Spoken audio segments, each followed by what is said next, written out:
The massive doors of the Galactic Council chamber slid open with a sound that echoed through the enormous hall. Tae-Hyen walked in first, his military uniform crisp and clean, with Ji-Woo and Daewon following close behind. They carried data tablets filled with information that had taken months to gather. Information that could save billions of lives. The chamber was huge. Representatives from hundreds of alien species sat in curved rows that stretched up toward the domed ceiling. Some looked like reptiles with scales that changed colors. Others were tall and thin with too many arms. Some floated in tanks of liquid. Some had wings. Some had no faces at all. It's just smooth surfaces that somehow saw everything. Tae-Hyen had been to this chamber before, but it never got easier. Every species here had been traveling between stars for thousands of years. Some for millions. Humanity had barely been in space for 100 years. He could feel their eyes on him, judging, measuring, finding him lacking. The Althorian Chancellor sat at the center of the highest tier. She looked almost human, but her skin had a slight blue tint, and her eyes were completely silver. She had ruled the council for 3 decades. Her voice carried authority that came from centuries of her species leading galactic politics. The human delegation may present their concerns, she said. Her tone was polite but cold, like a teacher calling on a student she expected to fail. Tae-Han stepped forward. He activated the holographic display in the center of the chamber. Red dots appeared, spreading across the star map like a disease. The Voidborn swarm has consumed 17 star systems in the past year.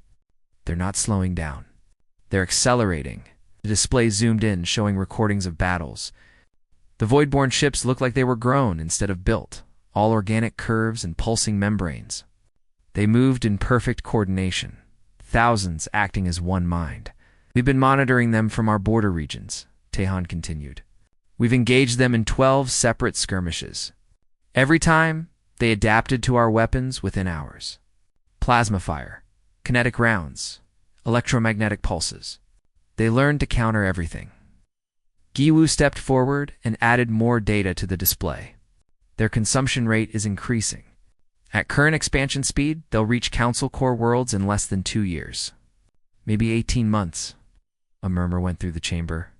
The Kresh representative, a massive reptilian with dark green scales and red eyes, laughed. It was a harsh, rattling sound. Humans have barely left their home system, and already they lecture us on warfare? We've defended the galaxy for millennia.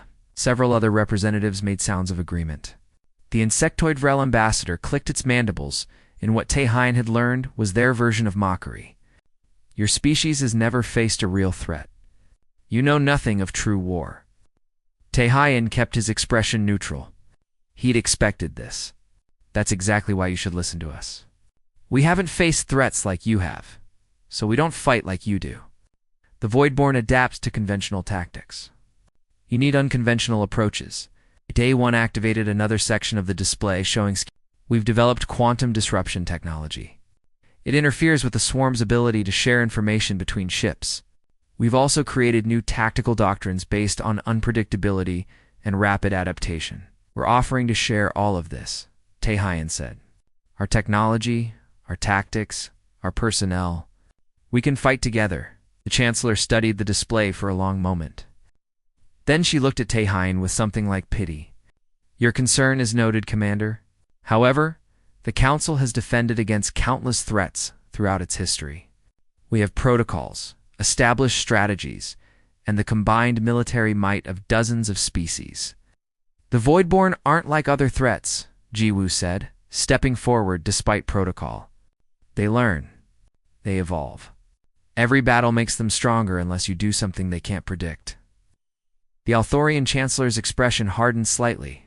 Admiral, your passion is admirable, but humanity's century of spacefaring experience cannot compare to our combined millennia of warfare and diplomacy.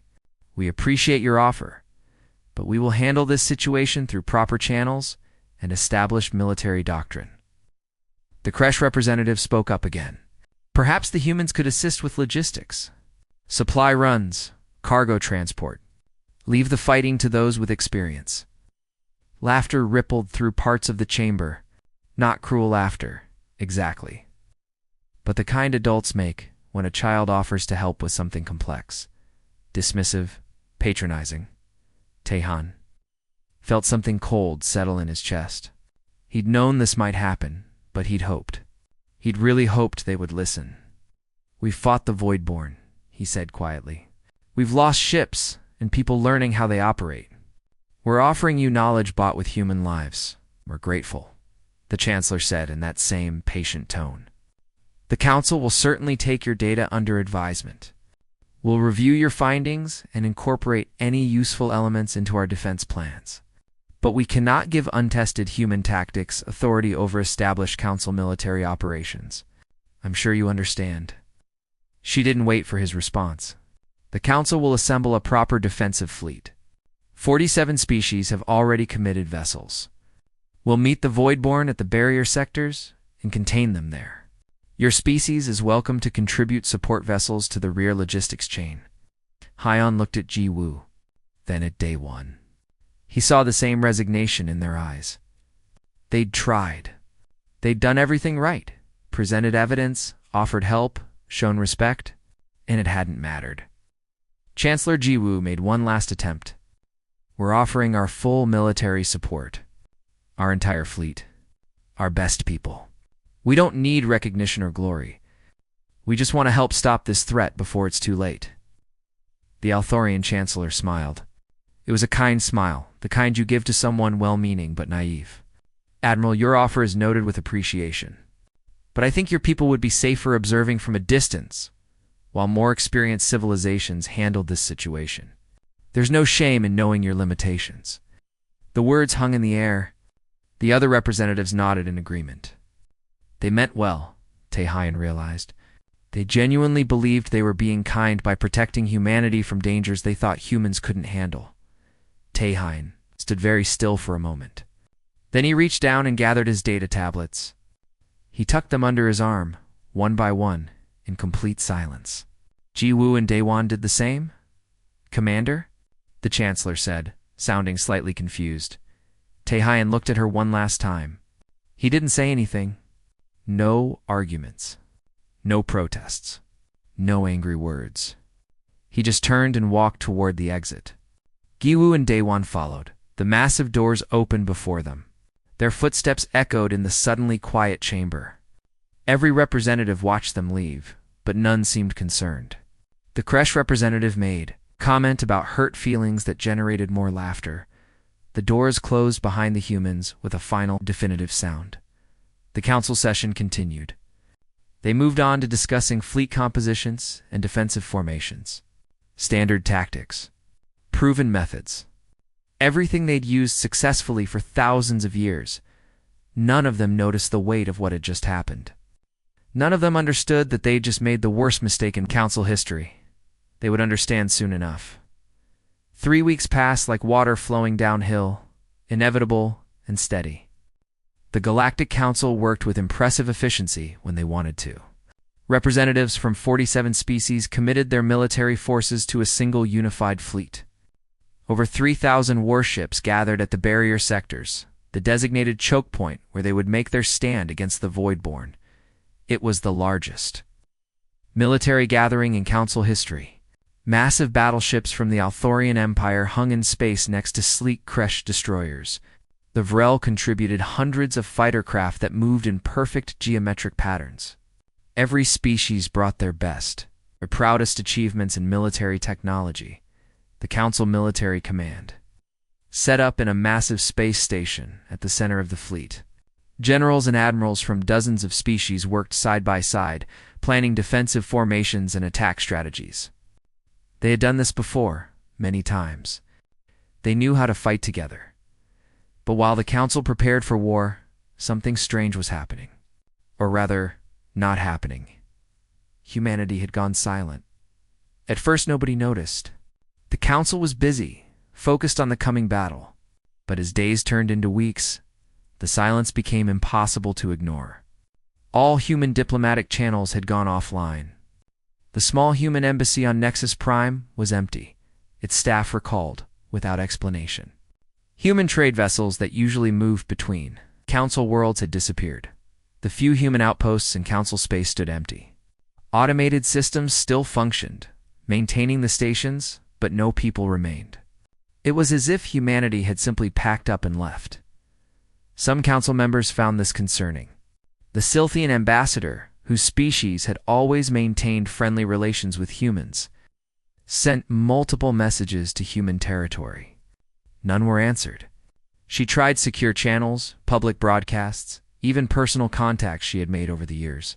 Every attempt met the same result: silence. The Vrel, despite their earlier mockery of human capabilities, tried to purchase the quantum disruption technology through back channels. They sent generous offers, promises of future cooperation, appeals to shared galactic security. All their messages disappeared into the void. No responses. No negotiations. Nothing. The Council's intelligence network noticed something even more disturbing. Every human military vessel had vanished from their tracking systems. Human patrol routes that had been maintained for decades were now empty. Border stations that used to be staffed showed only automated defense systems. The entire human military had gone dark. This was unprecedented. Species didn't just disappear from galactic affairs. Even during internal crises or conflicts, there was always some communication, some diplomatic presence. But humanity had withdrawn completely, like they were cutting all ties with the Council. Hannah worked in a research laboratory on one of the Council's primary science stations. She was a xenobiologist, one of several hundred human civilians who lived and worked throughout Council space. She had spent 5 years studying alien ecosystems, working alongside researchers from a dozen different species. She loved her work and had built real friendships here. The recall order came in the middle of her night shift.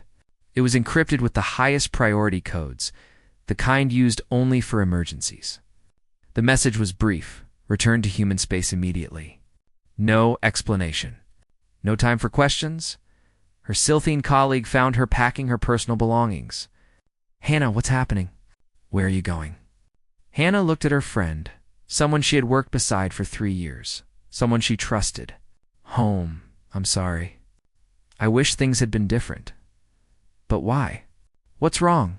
Hannah couldn't explain. Partially because she didn't fully understand herself, and partially because she had been ordered not to discuss it. "Please, just trust me. Take care of yourself." She left before her friend could ask more questions. Throughout Council space, the same scene played out hundreds of times. Human civilians receiving recall orders, packing quickly, leaving without explanation. Some left notes for friends. Some just disappeared. Within 2 weeks, nearly every human in Council territory had gone home. At the barrier sectors, the Council fleet detected the void-borne approach. The initial contact went exactly as humanity had predicted in that dismissed presentation. The swarm arrived in overwhelming numbers, their organic ships moving with eerie coordination. The Council opened fire with every weapon they had. Plasma cannons tore into void-borne vessels. Kinetic impactors struck with the force of small asteroids. Directed energy weapons burned through organic hulls. For the first few hours, it looked like a victory. Void-borne ships died by the hundreds. Then the adaptation began. The swarm didn't retreat or break formation. They just stopped dying as quickly. Plasma that had burned through their hulls before now splashed off reinforced membranes. Kinetic rounds were deflected by suddenly shifted armor plates. Energy weapons hit shields that hadn't existed an hour before. The Voidborn were learning, it's in real time, how to counter every weapon the Council used. Within 6 hours, the casualty ratio had shifted dramatically. Within 12 hours, the Council fleet was taking more losses than they were inflicting. The Althorian Chancellor watched the battle reports with growing concern. This wasn't how it was supposed to go. Their simulations had predicted a decisive victory. Their experience and superior numbers should have been enough. "Request reinforcements from all Council members," she ordered, "and send out emergency calls for any new weapons or tactics that might help." Someone suggested contacting humanity again. The Chancellor hesitated. Pride warred with pragmatism. They had dismissed the humans. They had sent them away like children. How would it look to ask for help now? but billions of lives were at stake. She swallowed her pride and authorized the communication. The message went out on every channel humanity had ever used. Emergency frequencies, diplomatic lines, military networks. The Council's finest communications experts tried every method they could think of. To get through, the response came back on all channels. Identical and automated. Humanity is currently unavailable for diplomatic contact. They tried again and again. Different people sent different messages, some apologetic, some demanding, some pleading. All received the same automated response. After 3 days of trying, they finally received a different message. It came through the diplomatic network, tagged with human encryption. It contained just 3 words and a signature. "We're busy." Tae-Hyen. The Chancellor stared at those words for a long time. The absolute dismissal in them was like a slap. They had done this to humanity, treated their warnings and offers with casual dismissal. And now humanity was returning the favor. But it was worse than that. Because the words "we're busy" implied humanity was doing something, the question that haunted the Chancellor, as she watched the battle reports grow grimmer, was simple. Busy doing what? The situation got worse fast. The Voidborn weren't just pushing forward anymore. They were accelerating, learning from every engagement, adapting faster than the Council could adjust their tactics. What started as a defensive stand at the barrier sectors became a fighting retreat within 2 weeks. The Council lost the barrier sectors completely. 4 more star systems fell to the swarm in a single month. Billions of civilians fled ahead of the advancing Voidborn, crowding onto refugee ships, abandoning homes and worlds their families had lived on for generations. Every weapon the Council threw at the swarm worked once, maybe twice, then became useless. Plasma cannons that melted Voidborn hulls on Monday bounced off adaptive shielding by Wednesday. Graviton beams that crushed their ships into singularities stopped working after a dozen uses. The swarm learned everything, remembered everything, countered everything. Panic spread through Council space like wildfire. The unified front started to crack. Some species began pulling their ships back to defend their home territories instead of fighting together. Others accused their allies of not committing enough resources. Trust, built over millennia, fractured under the pressure of an enemy they couldn't seem to stop. The Althorian Chancellor barely slept anymore.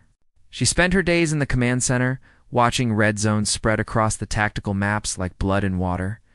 At night, she read reports of worlds being consumed, populations scattered, civilizations that had stood for thousands of years reduced to refugee convoys. The Council sent more messages to humanity, hundreds of them. Different ambassadors, different languages, different approaches. Some apologized. Some demanded. Some begged. All received the same automated response, or no response at all, then. After 6 weeks of silence, a single message came through human diplomatic channels. It wasn't addressed to the Chancellor or the Council as a whole. It was addressed to the Silthene ambassador, the one species that had consistently maintained friendly relations with humanity. The message was simple. Sujin would meet with senior council members. Once, on a neutral station. No grand chambers, no ceremonies, no crowds. Just a conversation. The Althorian Chancellor arrived at the small station with a handful of other council leaders. The Kresh military commander was there, looking less arrogant than before. The Vrel ambassador attended, mandibles clicking nervously. A few others who had been most vocal about humanity's inadequacy came as well. The meeting room was plain. Nothing like the Grand Council chamber. Just a simple space with a round table and chairs designed for different body types. Sujin was already there when they arrived, sitting alone, no entourage, no guards, no advisors. She looked tired, the Chancellor noticed. Not defeated, but worn, like someone who had been working without rest for weeks. She gestured to the seats without standing. The Chancellor sat, searching for the right words. How did you apologize for dismissing someone's warnings when millions had already died because you didn't listen? Ambassador Sujin, I want to express the Council's deepest regret for how we handled humanity's initial warnings. We were wrong to dismiss your concerns. We were wrong to reject your offers of assistance. And we are here now to ask, humbly, if humanity would reconsider helping us fight the Voidborn. Sujin listened without expression. When the Chancellor finished, she didn't respond immediately. Instead, she pulled out a small holographic projector and activated it. The display showed council space, with red zones marking Voidborn-controlled territory. Then it fast-forwarded, showing predictive models of the swarm's expansion over the next 6 months. At current rates, more than half the Council's core worlds would be consumed. Trillions of beings would die or be displaced. Then she showed a second projection. This one was labeled with a date from 3 months ago, before the Council meeting where humanity had been dismissed. It showed humanity's prediction of how the Voidborn would spread if the Council didn't change their tactics. The two projections were nearly identical. The humans had known. They had tried to warn the Council. They had been right about everything. The Kresh commander's scales flushed darker with shame. The Vrel ambassador's mandibles stopped clicking entirely. The silence in the room was heavy. Where is humanity's military? The Kresh commander finally asked, his voice rough. Sujin looked at him steadily. Preparing for what? The Chancellor asked. For the aftermath, Sujin replied. Commander Taehyun made a decision the day he walked out of the council chamber. If the council wouldn't allow humanity to fight for you, we would no longer try. We would focus on what we could save. The room erupted. The Kresh commander slammed his clawed hand on the table. You abandoned us. You left us to die. We offered to help, Sujin said, her voice calm but firm. We offered everything. Our technology, our tactics, our ships, our lives. And we were told we weren't needed. That we should stay out of the way while the adults handled things. That was a mistake. The Chancellor said, we admit that. But billions are dying. How can you just watch and do nothing? We're not doing nothing, Sujin activated another display. It showed human ships throughout council space, but not military vessels. These were transport ships, medical ships, construction ships. Human vessels are currently evacuating populations from 37 council worlds in the Voidborn's projected path. We've taken in 4 million refugees already, and we're building habitat stations in our territory for millions more. The displays showed massive construction projects in human space. Orbital habitats being assembled at incredible speed. Entire moons being terraformed to support alien life. Fleets of transport vessels moving between worlds. You're rescuing people, the Silthian ambassador said softly. We're saving who we can, Sujin confirmed. Because we knew the council wouldn't listen in time. We knew worlds would fall. So we prepared to save as many lives as possible from those worlds, but you won't fight the Kresh, Commander said bitterly. We won't spend human lives defending those who wouldn't stand beside us as equals, Sujin corrected. There's a difference. The Chancellor felt something break inside her. The humans weren't being cruel. They were being practical. They had tried to help and been rejected, so they focused on what they could do instead. Saving lives rather than pride. What would it take? The Silthan ambassador asked the question everyone was thinking. What would it take for humanity to fight alongside us? Sujin met her eyes. There was no triumph there, no satisfaction. Just weariness and truth. Recognition. True partnership. A promise that when this is over, humanity will have a voice that you actually hear. But mostly, we need someone to ask properly. Not as a superior to a subordinate, as one species in need to another, capable of helping. She stood to leave. Think about it. You know how to reach me when you're ready to talk as equals.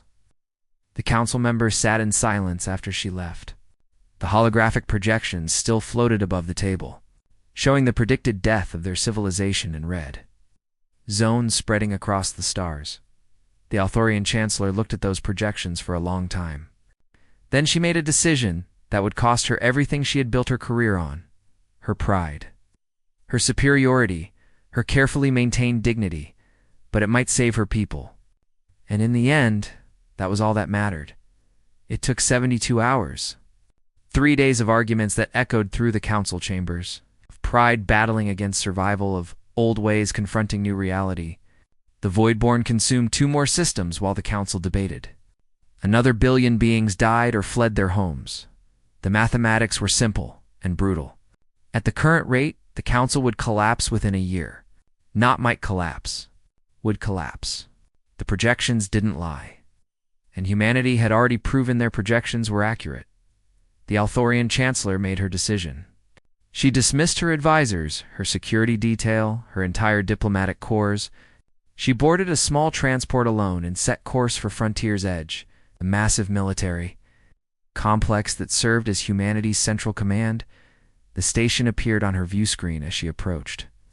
It wasn't beautiful like Council facilities with their elegant curves and artistic designs. Frontier's Edge was functional, all hard angles and efficient construction. But it was massive, larger than many moons, and it bristled with activity. Commander Taehyun met her at the docking bay. Just him and Admiral Ji Woo, no ceremony, no honor guard. The Chancellor had expected that. She had forfeited the right to ceremony when she dismissed their warnings. They walked through corridors filled with purposeful movement. Soldiers trained in gymnasiums designed for combat in variable gravity. Engineers worked on ship components in vast assembly bays. Strategic displays showed fleet movements coordinated across dozens of star systems. This was humanity at war, Chancellor realized. Not fighting yet, but ready to fight. Every resource, every person, every facility bent toward a single purpose. The efficiency was stunning. The Council had bureaucracy and tradition and careful protocols. Humanity had focus. They brought her to the command center. The scale surprised her. Not as large as the Council's main military facility, but the coordination was incredible. Hundreds of humans worked at stations, processing information, directing operations, managing logistics, and not just military operations. Displays showed refugee convoys being escorted through dangerous space, habitat construction timelines, medical supplies being distributed to dozens of species, food production schedules for alien physiologies. Humanity was managing the largest humanitarian operation in galactic history while simultaneously preparing for war. You're already fighting, the Chancellor said. Quietly, we've been fighting for 5 weeks, Taehyun replied. Evacuation is warfare by another name. Every life we pull from the Voidborn's path is a victory they don't get. The Chancellor took a deep breath. What came next would cost her everything she had built in 30 years of leadership. Her reputation, her dignity, her carefully cultivated image of Althorian superiority. But measured against the lives of her people, those things were worthless. Commander Taehyun, I was wrong. The Council was wrong. We dismissed you out of prejudice and pride. We are paying for that mistake with countless lives. I cannot order you to help us. I have no authority over humanity. But I am here, without pretense or pride, to ask, will you fight beside us? Taehyun was silent for a long moment. His expression was unreadable. Then he gestured to a tactical display, which shifted to show a star system the Chancellor recognized immediately. Her home system, Althoria. Our projections show the Voidborn will reach your system in 4 months, Taehyun said. We're already positioning resources for the evacuation. We estimate we can save 60% of your population if we begin immediately. The Chancellor felt cold spread through her chest. 60%, which meant 40% would die. Nearly 2 billion Althorians lost. That's not enough, she whispered. No. Taehyun agreed. It's not. But it's what's possible if we only evacuate. A new formation appeared, showing massive human fleet formations alongside reconfigured council ships. Attack patterns that made no sense by conventional doctrine, but somehow fit together like puzzle pieces. Technology integration that would take months to implement, but would change everything. This is what's possible if we fight together, Taehyun continued. If you trust us, if you give us operational authority over combined forces, if you let us use our tactics, our technology, our understanding of the Voidborn. The Chancellor stared at the display. It showed Althoria surviving. Not just her world, but dozens of council worlds. Victory, not just evacuation. But the price was clear: humanity in command. You've been planning this, she realized. Even after we dismissed you, you kept planning. Admiral Ji Woo nodded. We never stopped planning. We hoped you'd ask before it came to this, but we prepared either way. She pulled up another set of displays, showing the humanitarian efforts. We'll continue evacuations regardless of your decision. We won't abandon innocent people because their leaders made mistakes. But if you want to save worlds, instead of just saving people from worlds, we need complete cooperation. No more dismissals, Taehan added. No more suggesting we observe from a distance. No more treating humanity like children who don't understand the galaxy. We fight as equals, or we don't fight at all. The Chancellor looked at the two humans who had tried to save her civilization and been rejected. They weren't being cruel. They weren't taking revenge. They were just being honest about what it would take to win. What do you need from the Council? She asked. Taehan handed her a data tablet. The terms were listed clearly. Full operational control during combat operations, access to all Council military resources and intelligence, immediate implementation of human defensive doctrine, complete transparency and cooperation from all Council species, and at the bottom, official recognition of humanity as a full Council member with equal standing to any other species. Won't be dismissed again, Taehan said quietly. Not ever. If we're going to risk human lives fighting for the Council, then the Council needs to treat us like we matter. The Chancellor read through the terms. They were harsh, but they were fair. Everything humanity had asked for before. Plus the recognition they had earned by being right when the Council was catastrophically wrong. She thought about her people. About the children in Althoria's cities who didn't care about politics or pride. About the families who just wanted to live. About the billions who would die if she'd let her ego stand in the way of their survival. She activated her encrypted communicator and sent a message to the full Council. It was brief: meet their terms. All of them. Immediately. If anyone objects, they can explain to the families why pride is more important than survival. Responses came back within minutes. Some reluctant, some angry, but all agreeing. The Council had run out of options, and everyone knew it. The Chancellor looked at Taehan. The Council agrees to your terms. Full authority, full cooperation, full recognition. Please, help us save our people. Taehan extended his hand in the human gesture of agreement. The Chancellor took it, feeling the strange custom of physical contact for formal agreements. We'll need 3 weeks to fully integrate our forces, Taehan said. Call back every Council ship. We're going to teach them how to fight unpredictably.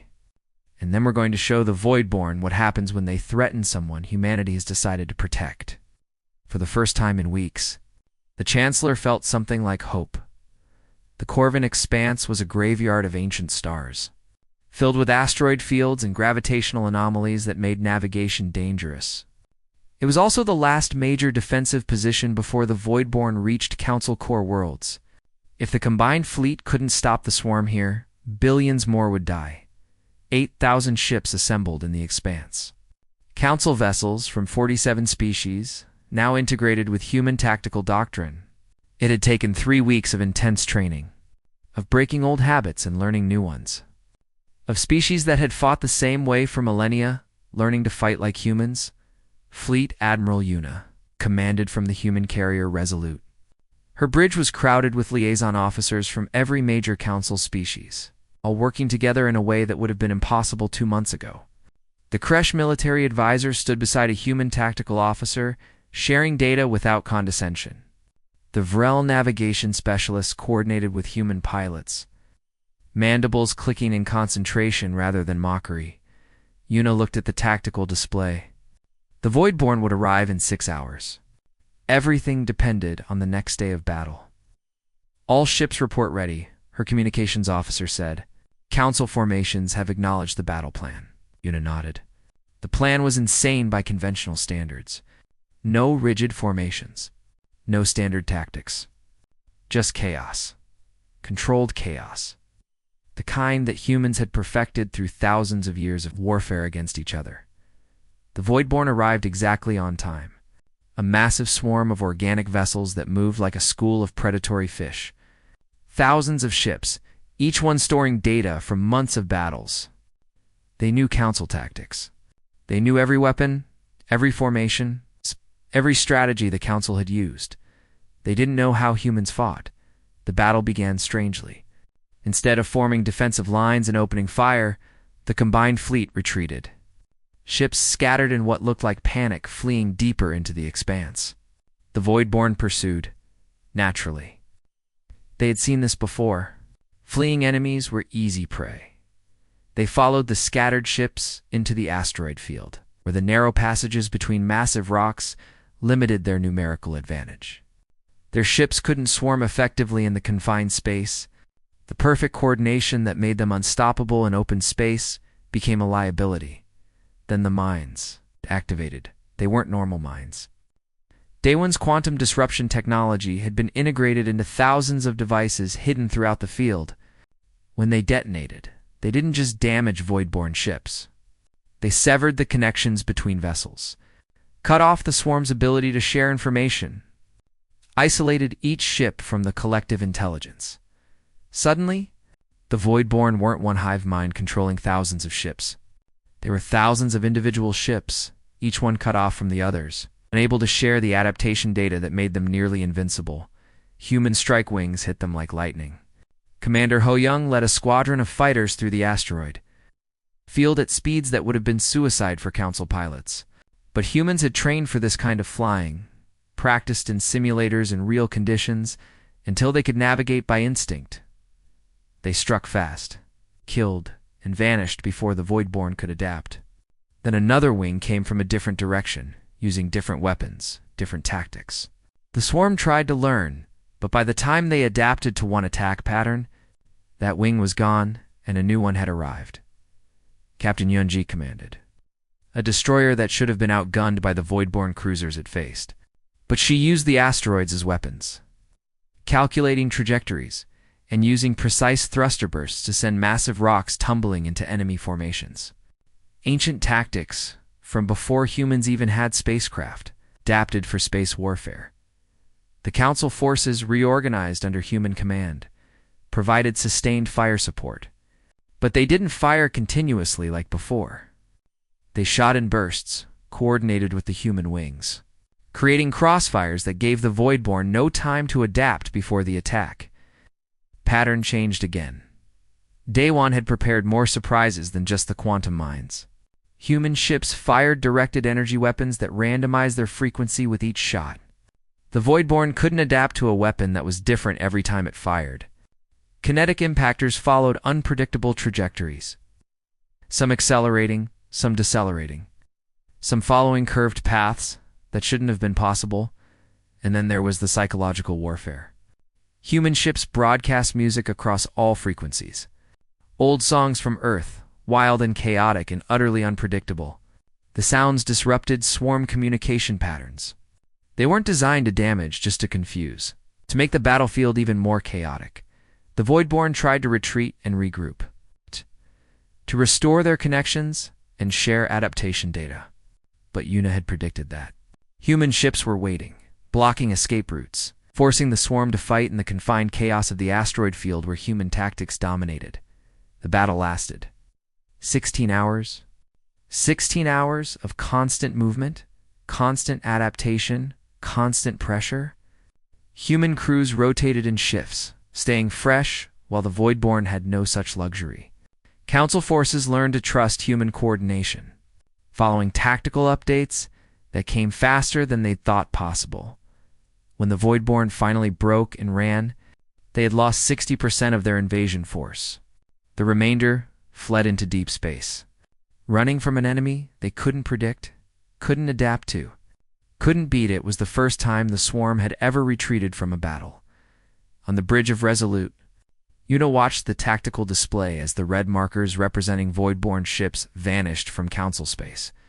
Around her, humans and aliens worked together, celebrating quietly, professionally. They had won, but they knew it wasn't over. "All ships report in," she ordered. "Begin rescue operations for damaged vessels. Council and human both. Everyone gets help. No priority by species. That night, the Galactic Council reconvened. Not in the grand chamber with its tiers of seats and formal protocols. In a simple meeting room where everyone sat as equals, Commander Tehan attended. But he didn't sit apart from the council anymore. His seat was among them, equal to any other species representative. Admiral Ji Woo and Fleet Admiral Yuna flanked him. And nobody questioned their right to be there. The Althorian Chancellor stood to speak. The Council formally recognizes humanity as a full-member species with all rights and privileges. But more than that, we acknowledge that humanity saved us. Not just in battle, but from our own arrogance. The Kresh representative added his voice, the shame in his tone clear even through the translation. We treated you as children. As inferior, we were the children, refusing to listen to wisdom we didn't want to hear. Other voices joined in, species after species acknowledging the debt they owed to the humans, who had kept fighting to save them even after being rejected. Tehan listened until they finished. Then he spoke, and his words were not triumphant. They were sobering. The Voidborn will adapt. They'll learn from this defeat, study what we did, find ways to counter it. We bought time, maybe a year, maybe more. But this war isn't over. It's just beginning. He looked around the room at the assembled species, seeing understanding dawn on alien faces. The real war will require every species working together, truly together, sharing technology, tactics, resources, learning from each other. The Voidborn are a hive mind that learns from every battle. We can only beat them by becoming something better. Not a hive mind, but a real alliance where every voice matters and every idea gets heard. The Silthian ambassador spoke up. You're saying we need to become more like humanity? Not in tactics, but in approach. In willingness to change, to adapt, to think differently. I'm saying we all need to become more like each other, Tehan corrected. Humans have our strengths. You have yours. The Voidborn adapt to what they've seen before. We need to keep showing them things they've never imagined. The Chancellor proposed establishing a joint military academy where human warfare doctrine would be taught, alongside traditional council strategy, where young officers from every species would learn to think creatively, to embrace chaos, to fight unpredictably. The proposals came faster after that. Technology sharing programs, cultural exchange initiatives, joint research projects. The Council, which had been a loose alliance of proud species, was transforming into something more unified. Later, Tehan stood at an observation window on Frontier's edge, watching the combined fleet in formation. Human ships and alien vessels flying together, no longer separate forces, but a real, unified fleet.